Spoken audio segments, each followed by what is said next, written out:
Ya, sambil jalan. Assalamualaikum warahmatullahi wabarakatuh. Selamat siang dan salam sejahtera untuk kita semua. Ya, hari ini kita akan membahas tentang tahapan atau tahap-tahap implementasi kebijakan. Ya. Yang kemarin kita bahas tentang Kok Ion malah senyum-senyum di sini. terkait. Ion kok kamera aku ketutup ya?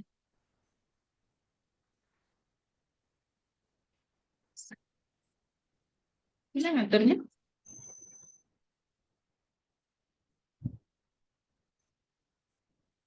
Ya, terkait dengan implementasi kebijakan atau dasar-dasar kebijakan. Ya. Konsep kebijakan, pengertian kebijakan. Ya. Jadi hari ini kita akan membahas tentang tahap-tahap implementasi kebijakan. Ya, jadi kita tahu bahwa di kebijakan itu terkait dengan tiga hal, ya, yaitu yang disebut dengan formulasi kebijakan, kemudian implementasi kebijakan, dan yang terakhir adalah evaluasi kebijakan. Jadi tiga tahap ini sangat penting terkait dengan kebijakan. Ya.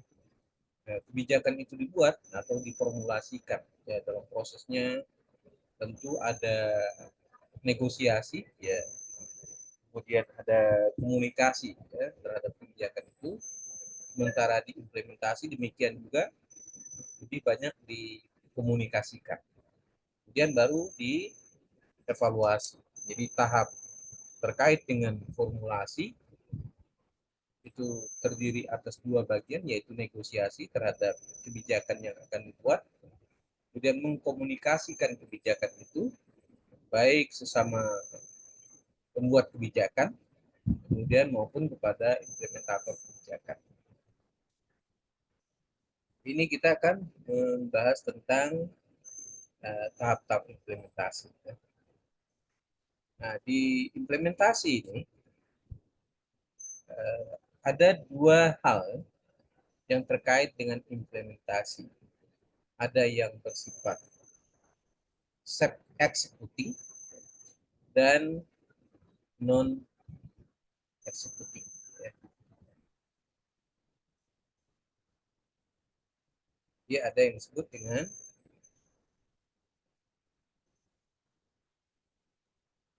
Siap sih.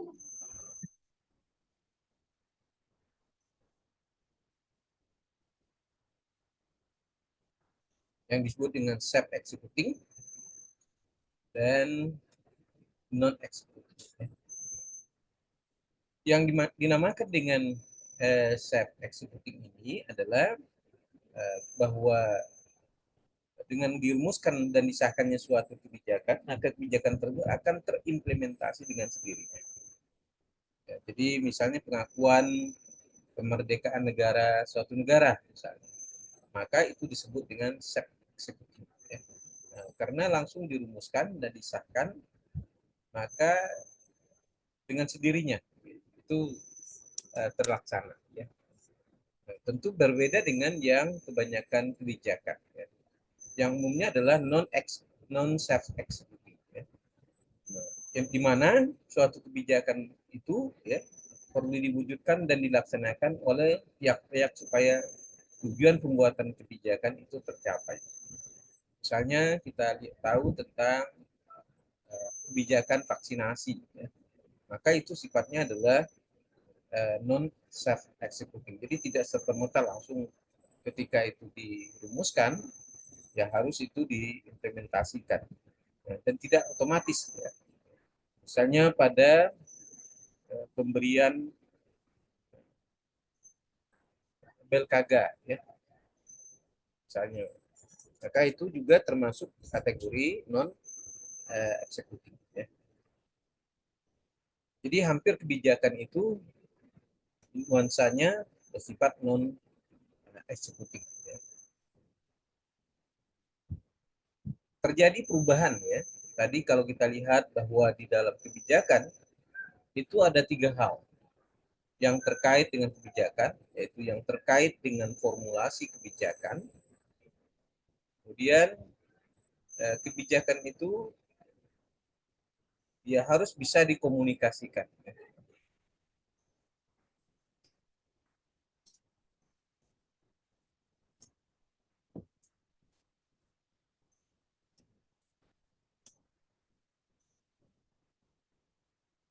Jadi di tahap formulasi kebijakan ini, di mana kebijakan itu tidak hanya sekedar formulasi, tapi juga harus bisa diimplementasikan. Jadi ada perubahan ketika kebijakan itu dimulai dari formulasi, kemudian pelaksananya implementasi, dan penilaiannya adalah evaluasi.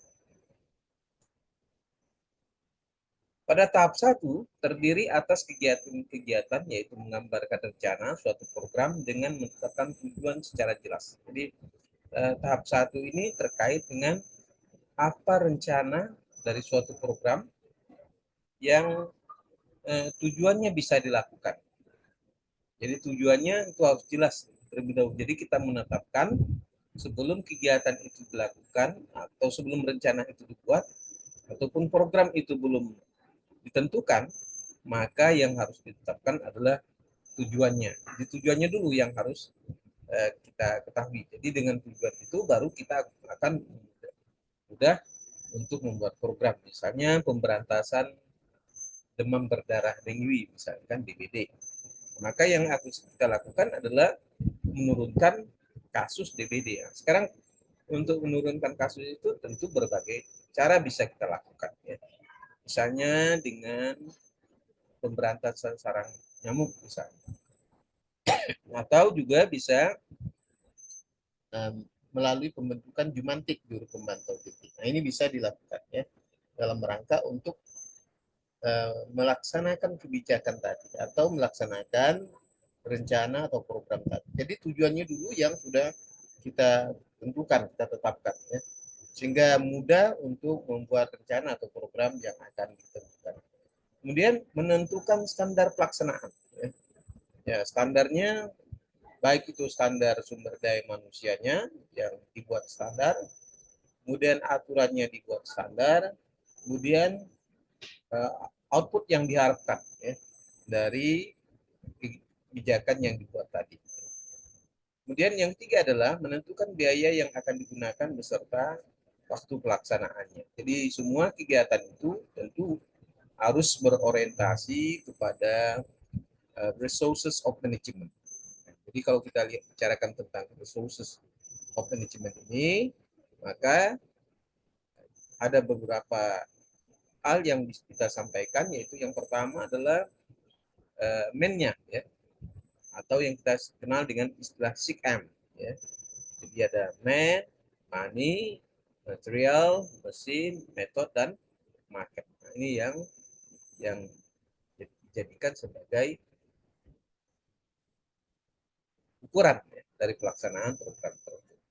Sehingga menentukan biaya bisa dibuat sedemikian rupa ketika kita menentukan besaran biaya termasuk juga waktu pelaksanaannya. Ya, kapan waktu itu akan dilaksanakan. Kemudian pada tahap 2 adalah merupakan tahap pelaksanaan program dengan mendayagunakan struktur ya organisasi. Misalnya terkait dengan tadi kalau kita bicarakan tentang pembiayaan ya, atau disebut dengan money ya. Maka kali ini tidak hanya sekedar sumber dayanya yang ada, tetapi juga pemanfaatan sumber daya tadi termasuk staf, sumber daya manusia, sumber daya material, sumber daya peralatan, ya. Kemudian prosedur, kemudian biaya serta metode yang digunakan dalam mencapai tujuan yang sudah ditentukan. Ya. Kemudian pada tahap 3 adalah merupakan kegiatan-kegiatan menentukan jadwal, timetable-nya, kapan itu dilaksanakan, siapa yang melaksanakan, berapa lama rentang waktu akan dilaksanakan. Ya, itu dibuat jadwalnya ya. Ya, kapan akan dilaksanakan, berapa lama akan dilaksanakan ya. Kemudian kapan berakhirnya suatu kegiatan itu. Termasuk juga melakukan pemantauan atau monitoring ya, atau istilah lain bisa disebut istilah MONEV ya, monitoring evaluasi ya. Tapi dalam konteks ini melakukan monitoring ya. Ya, meskipun demikian evaluasi juga bisa dilakukan. Karena dalam evaluasi itu bisa kita bagi menjadi dua, ada yang disebut dengan evaluasi formatif dan ada yang disebut dengan evaluasi sumatif. Di evaluasi formatif ini, evaluasi ketika kegiatan itu sudah berjalan, maka itu bisa kita lakukan evaluasi formatif.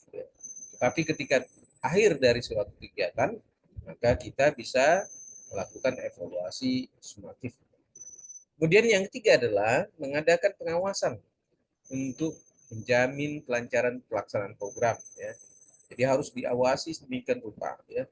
Maka ada istilah waskat, pengawasan melekat. Dengan demikian terdapat apabila terjadi penyimpangan yang ada ya tidak sesuai dengan yang diharapkan, maka pada secepat itu juga penyimpangan itu bisa dilakukan perbaikan-perbaikan ya, untuk menghindari risiko bahwa kebijakan yang dibuat ketika dilaksanakan, diimplementasikan ternyata tidak sesuai dengan apa yang diharapkan. Ya. Kemudian kita lihat faktor yang memberikan dukungan implementasi kebijakan itu agar bisa dilaksanakan. Jadi ada beberapa sumber yang dianggap memberikan dukungan bagi pelaksanaan kebijakan. Ya. Yang pertama menurut Brian W. Hedwood dan Lewis Egan, ya, dia memberikan penjelasan bahwa adapun faktor yang pendukung implementasi kebijakan adalah ada dua hal yang bisa kita lihat, ya, yaitu kondisi eksternal ya, yang dihadapi oleh badan atau instansi pelaksana. Tidak akan mengalami gangguan atau kendala yang serius. Jadi kondisi eksternal ya yang dipastikan bahwa tidak ada kendala dalam pelaksanaan itu. Baik yang ya tadi kendala yang di luar organisasi ya. Kemudian hambatan-hambatan mungkin sifatnya ya karena di luar organisasi bisa saja yang bersifat fisik ya. Kemudian mungkin juga cuaca, politik ya. Nah, ini yang bersifat politik ya. Kemudian untuk pelaksanaan program tersebut waktu dan sumber-sumber yang cukup memadai ya. Jadi untuk pelaksanaan program tersebut waktunya tersedia dengan baik ya. Dan sumber yang cukup memadai, sumber-sumber daya ya yang bisa dimanfaatkan untuk melaksanakan kegiatan. Terutama yaitu sumber daya manusia dan sumber daya finansialnya. Jadi kedua hal itu bisa dapat dimaksimalkan dalam melaksanakan implementasi kebijakan tadi. Kemudian perpaduan sumber yang diperlukan benar-benar tersedia. Jadi kalau kita lihat, kita bagi di sini, maka ada dua kondisi, yaitu kondisi internal, yaitu kondisi pelaksanaan program, ya, kemudian dan perpaduan sumber yang diperlukan, kemudian yang eksternal itu yang berada di luar jangkauan instansi atau organisasi. Ya, kalau ini lebih pada internal ya, yang ada di dalam organisasi. Misalnya waktu, sumber daya, kemudian ya sumber daya yang diperlukan itu cukup memadai sehingga bisa mendukung implementasi kebijakan. Sementara faktor yang luar tadi bisa saja disebabkan tadi faktor fisik, politis, cuaca, atau faktor ekonomi secara makro ya, sehingga itu tidak bisa dilaksanakan karena memang anggarannya tidak memadai. Ya. Atau faktor cuaca, banjir, bencana alam dan sebagainya, sehingga kebijakan itu tidak bisa dilaksanakan. Kemudian juga bisa faktor politis, ya karena kepentingan tertentu pemerintah negara dalam hal ini ya bisa saja terkait dengan regulasi ya, kebijakan yang satu dengan kebijakan lain saling bertentangan. Kemudian kebijakan yang akan diimplementasikan didasarkan oleh suatu hubungan kausalitas yang handal, ya. Adanya hubungan sebab akibat ya, dari implementasi yang didasarkan. Kalau misalnya program ini diimplementasikan kemudian kepada kelompok-kelompok sasaran, maka harapannya harus memberikan dampak bagi kebijakan tersebut. Jangan sampai ketika kebijakan itu dibuat tidak memberikan dampak apa-apa bagi keberhasilan program itu. Harapannya adalah bahwa kebijakan itu ketika diimplementasikan dapat memberikan dampak atau efek atau perubahan yang signifikan dengan kepentingan dan tujuan dari kebijakan yang dibuat. Kemudian hubungan kausalitas tadi bersifat langsung dan hanya sedikit mata rantai penghubungnya. Ya. Jadi bisa berpengaruh terhadap, misalnya kalau kita lihat dalam pemberantasan DBD misalnya, kita buat program itu harus nyata dan real bisa memberikan dampak penurunan kasus DBD. Nah, ini harapannya bahwa setiap kebijakan yang diimplementasikan itu berdampak langsung terhadap program-program yang akan dibuat. Ya. Kemudian hubungan saling ketergantungan kecil. Jadi saat satu program itu diharapkan terindependensi, ya, tidak saling keterkaitan. Ya. Kalaupun ada ketergantungannya, ya sangat kecil. Ya. Sehingga kebijakan yang dibuat, kemudian ketika diimplementasikan, nah itu bisa langsung dilaksanakan ya, sebagaimana yang diharapkan. Jadi tidak menunggu atau tergantung pada sesuatu hal yang lain yang bisa memberikan dampak ya, sehingga kebijakan itu tidak bisa diimplementasikan. Ya. Kemudian pemahaman yang mendalam dan kesepakatan terhadap tujuan. Ya. Jadi ketika kebijakan itu dibuat dan diimplementasikan, maka semua pihak harus memahami bahwa kebijakan tersebut berorientasi kepada pencapaian tujuan. Jadi itu ukurannya adalah terkait dengan tujuan. Upaya yang dilaksanakan berkaitan dengan kebijakan adalah dalam rangka untuk mencapai tujuan. Nah, tujuan itu yang menjadi tolok ukur sehingga kebijakan yang dibuat itu dapat memberikan dampak langsung bagi tercapainya tujuan. Jadi paling tidak kebijakan yang dibuat harus berkontribusi pada tujuan. Kemudian tugas diperinci dan ditempatkan dalam urutan yang tepat. Jadi tugas diperinci, diurutkan ya dalam urutan yang tepat. Mana yang menjadi prioritas utama, kemudian mana yang didahulukan, itu menjadi penting. Ya, karena ketika kita tidak membuat urutan-urutan mana yang lebih penting, mana yang lebih utama, maka ada saja yang terjadi, ada sesuatu yang tidak penting kita urutkan di seolah-olah penting. Nah, ini yang menjadi masalah. Padahal yang harusnya yang penting itu yang diutamakan, yang lebih didahulukan ya, daripada sesuatu yang misalnya kalau kita lihat sekarang ini misalnya kasus yang memiliki DBD ya, kasus DBD itu yang kita utamakan sehingga dia tidak memberikan dampak yang besar bagi masalah-masalah kesehatan ya, karena terkait dengan penyakit menular. Kemudian komunikasi dan koordinasi yang sempurna. Ya, memang istilah komunikasi dan koordinasi ini adalah istilah yang mudah disebutkan tapi sulit untuk dilaksanakan karena masing-masing pihak itu merasa dirinya yang paling utama atau yang paling penting ya. Tetapi kalau semuanya diarahkan bagi pencapaian tujuan, maka semua pihak akan bisa melaksanakannya dengan secara baik. Yang penting adalah bagaimana kita mengarahkan setiap komponen bagian dari organisasi itu diarahkan bagi tercapainya tujuan organisasi. Ya. Kemudian pihak-pihak yang memiliki wewenang kekuasaan yang dapat menuntut dan mendapatkan kepatuhan yang sempurna. Jadi ada pihak-pihak yang memiliki kewenangan untuk mengkoordinasi, untuk mengkomunikasikan, untuk mengimplementasikan berbagai kebijakan tadi didukung dengan tercapainya tujuan. Kemudian masyarakat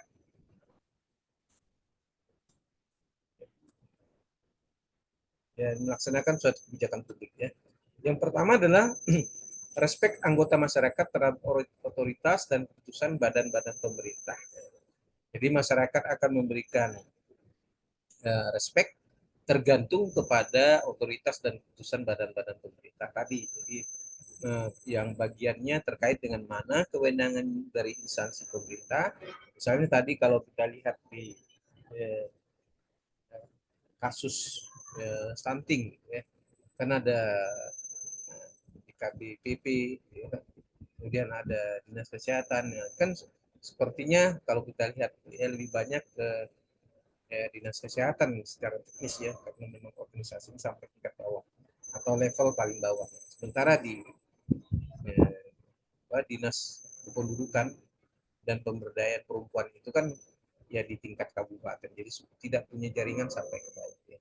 Nah, itu kelemahannya apabila itu dilaksanakan terkaitan dengan stunting tadi. Adanya kesadaran untuk menerima kebijakan, ya, bahwa kebijakan itu dibuat adalah untuk kepentingan bersama, ya, untuk kebaikan bersama, untuk menurunkan atau mengurangi masalah-masalah yang kemungkinan ada di masyarakat yang mestinya dapat dilaksanakan. Nah, ada keyakinan bahwa kebijakan itu dibuat secara sah berdasarkan ketentuan konstitusi perundang-undangan yang berlaku, ya. Sehingga dibuat oleh pejabat pemerintah yang berwenang melalui prosedur yang ditetapkan. Ya. Jadi kebijakan dibuat jadi bersifat legal, ya. Legal dan implementatif, ya.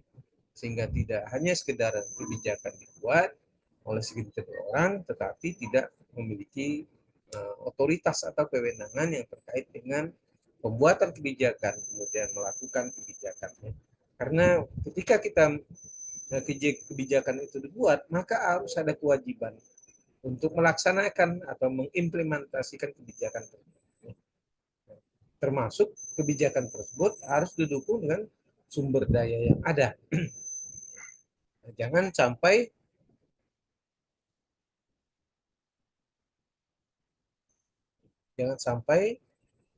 ketika kebijakan itu dibuat ya tidak memberikan pengaruh atau dampak apa-apa. Kemudian sikap penerima dan melaksanakan kebijakan publik karena kebijakan itu lebih sesuai dengan kepentingan pribadi. Ya, jangan sampai bahwa kebijakan itu padahal adalah kepentingan publik, kepentingan masyarakat secara luas, tetapi yang lebih utamakan adalah kepentingan pribadi. Ya. Jadi yang kita utamakan adalah kepentingan publik karena ini terkait dengan kebijakan publik, kebijakan kesehatan, ya. Jadi lebih pada kepentingan bersama. Ya. Kemudian adanya sanksi tertentu yang dikenakan apabila tidak melaksanakan kebijakan tersebut. Ya. Adanya sanksi baik berupa sanksi umumnya adalah sanksi, misalnya sanksi administratif, ya. Ya, bisa saja sanksi pidana, ya. Nah, ini bisa dilakukan, ya. Ini itu saja materi kita. Mudah-mudahan ada pertanyaan. Saya persilakan.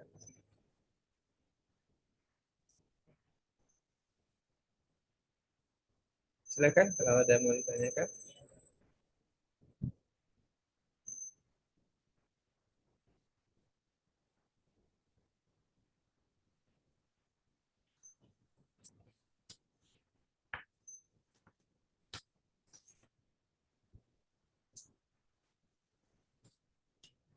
Silakan, ada yang mau tanyakan?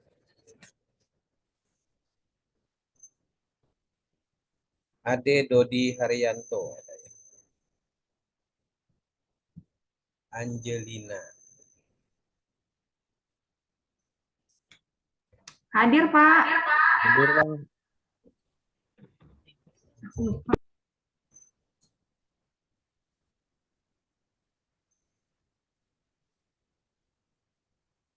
Satu-satu. Haryanto? Tidak ada ya? Hadir, Pak. Ada. Widara, Widara, Widyadara.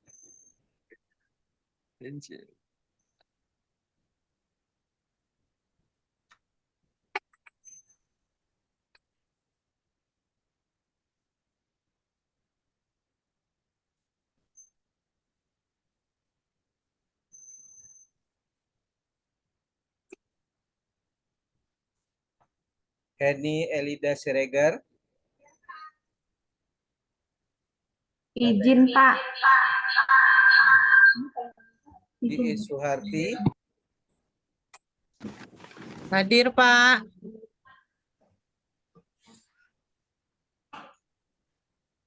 Saya Hadir. Indri Astuti. Hadir, Pak. Kiki Pratomo. Kristiana Natalia Rengan. Hadir, Pak. Maksima Karjika. Maksima ada. Mariata Sri Wahyuni, Hadir, Pak. Rizky Resbandia, Resti Resbandia ada ya. Resti hadir, Pak. Ada ya. Ya, ada. Buraya, Syarif Yusuf, Hurai Nurul Fadlah, Hadir, Pak. Desi Ana Sanggarita, Hadir, Pak. Nancy Francisca, Fitra Aryadi, ada. Tri Livia Diansari, Hadir, Pak. Moses Umbu, Riki Natalel Sucipta, Denny Kurniawan, Nenek Piati, Lia Magdalena Uruma Korbo, Hadir, Pak. Fitriani, Hadir, Pak. Firdaus, Di Kurniawan, Nur Pila, Sari Rayani, Hadir, Pak. Yopi Ari Setia, Agus Suryadi, Yana Sucianti, Hadir, Pak. Baharudin. Silakan, ada yang mau ditanyakan?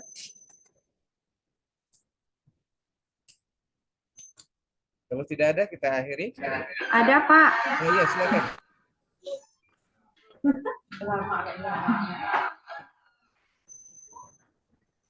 Yang ingin saya tanyakan, apakah keberhasilan suatu kebijakan yang dibikin oleh kabupaten itu dinilai dari capaian dari program? Misalkan kabupaten itu pernah dapat penghargaan sebagai penanganan stunting terbaik, itu ya biasakan menempati peringkat pertama pada kinerja 8 aksi konvergensi stunting tingkat provinsi Kalbar. Tetapi maksudnya itu tetapi stuntingnya itu masih ada, Pak. Itu mohon itu Pak, mohon masukannya Pak.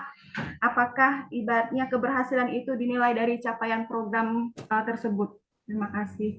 Ya, terima kasih. Ya.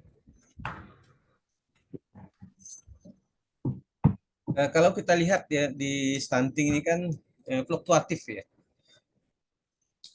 Jadi kalau kita lihat dari dari target yang dicapai itu kan biasanya sudah tetapkan sekian persen yang dicapai ya. Seperti pada kasus stunting ya. Tetapi pengukurannya itu kan kemudian diambil sekarang kan pengukuran bersampelnya ya. Sampelnya yang pada waktu yang lalu itu per desa ya, per desa per kecamatan.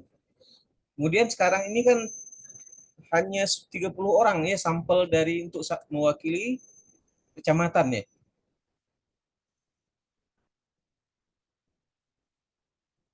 Dari Survei Kesehatan Indonesia SKI ya, hanya 30. Nah, mungkin ini yang mestinya kita lihat untuk penilaian, itu yang pertama untuk penilaian pengambilan sampel keberhasilan program stunting di Kabupaten Sintang. Memang kemarin kan dianggap berhasil ya. Kemudian dengan kasus baru, kemudian dianggap terjadi penurunan dari target yang ditetapkan ya. Kemudian yang ukuran dari ukuran untuk menentukan keberhasilan ya memang dilihat dari targetnya ya. Jadi target itu adalah gambaran tentang capaian atau tujuan yang diharapkan. Jadi maka biasanya dibuat target dulu, tujuannya dulu. Kemudian tujuan itu yang akan dicapai sejauh mana pencapaian tujuan. Misalnya tadi berapa persen gitu ya ditetapkan stunting, kemudian kita implementasikan kebijakan itu berdasarkan program yang ada. Kalau misalnya capaian mendekati target atau melampaui dari target, maka itu dianggap sebuah keberhasilan, kan begitu. Jadi ukurannya adalah bahwa kebijakan itu dibuat berdasarkan pada tujuan yang sudah ditetapkan. Tujuannya biasanya dipatok dalam bentuknya target, kan gitu, dalam bentuk presentasi. Ya. Nah, sehingga ketika kita dapatkan presentasi yang merupakan target, kemudian kita buat program, program itu yang kita implementasikan paling tidak sama dengan target yang ditetapkan atau ya mendekati target, ya, atau sama atau mendekati, atau juga yang baik adalah melebihi dari target yang diharapkan. Nah, karena kebijakan itu diarahkan pada pencapaian tujuan. Jadi tujuannya itu yang menjadi ukuran, ya. Nah, jadi bukan kalau kegiatannya sangat tergantung kepada apa yang akan dilakukan, tetapi memang ya kita tahu bahwa target itu kan perlu proses, kan begitu. Tidak serta-merta bahwa ketika kita buat target kemudian prosesnya bim salah bim gitu kan. Oleh sebab itu perlu dibuat program kegiatan tadi untuk mencapai tujuan, ya. Jadi tujuan itu menjadi titik akhir dari sebuah program. Apapun yang kita lakukan, ya, ketika tidak mencapai target, ya orang akan menganggap kita tidak bekerja, kan begitu ya. Nah, karena tidak mencapai target yang ditetapkan. Padahal kita sudah menggunakan berbagai strategi atau teknik tertentu ya dalam rangka mencapai target. Mungkin pada waktu pengalaman yang lalu perlakuannya sama, ya. Target yang kita lakukan, targetnya sama, kita perlakuannya sama, tiba-tiba terjadi perbedaan hasil, kan begitu. Nah, itu bisa saja terjadi. Ya tadi karena sangat tergantung kepada cara karena yang disampaikan kemarin itu kan ada perbedaan cara penelitian sampel, ya. Nah, itu juga masalah. Jadi misalnya target yang ditetapkan, kemudian cara mengukurnya yang berbeda, itu juga bisa menjadi masalah, ya, dalam menentukan target. Ya, pertama tadi yang harus kita capai adalah bagaimana mencapai target itu, ya. Itu kebijakan, ya, agar bisa diimplementasikan. Jadi kalau misalnya kita buat program yang baik sekalipun, tetapi tidak bisa mencapai target, ya maka kita dianggap ya tidak maksimal dalam bekerja. Gitu. Tetapi kalau misalnya kita misalnya tidak maksimal, tetapi target ini bisa tercapai dengan baik karena berbagai dukungan masyarakat yang tinggi, nah itu bisa saja adalah bentuk keberhasilan. Ya. Jadi ukurannya adalah memang tercapainya tujuan itu, ya. Jadi menjadi ukuran, ya, keberhasilan implementasi kebijakan itu jawabannya. Silakan, mungkin ada yang tanggapi. Baik Pak, terima kasih masukannya. Nah, karena memang kita buat kebijakan itu ya tujuan dulu ukurannya. Ya, jadi misalnya masa studi maunya buat satu tahun, ya masa studi ini yang jadi ukurannya. Misalnya 1 tahun, artinya dari mulai daftar sampai kegiatan perkuliahan, belum misalnya sampai bulan Agustus gitu ya, tapi sudah selesai, maka itu dikatakan 1 tahun, kan begitu. Tapi kalau sudah lewat dari waktu itu, maka ya tidak melebihi target, kan begitu. Silakan, ada yang lain, Bapak Ibu? Ya, kalau tidak ada, kita akhiri pertemuan kita. Mudah-mudahan yang paling enak ada pertanyaan, ya. Jadi kita bisa diskusi.